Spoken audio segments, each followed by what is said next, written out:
Hi friends, this video is about Sukshma vyayama for shoulders. Sukshma vyayama exercises are very good for people suffering from chronic illness.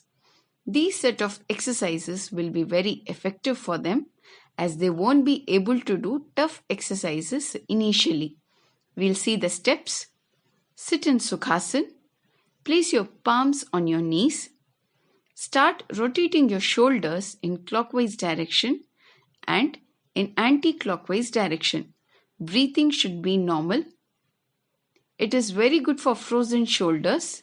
It reduces cracking sound or the cut sound and the stiffness near the elbow joints and the shoulder joints.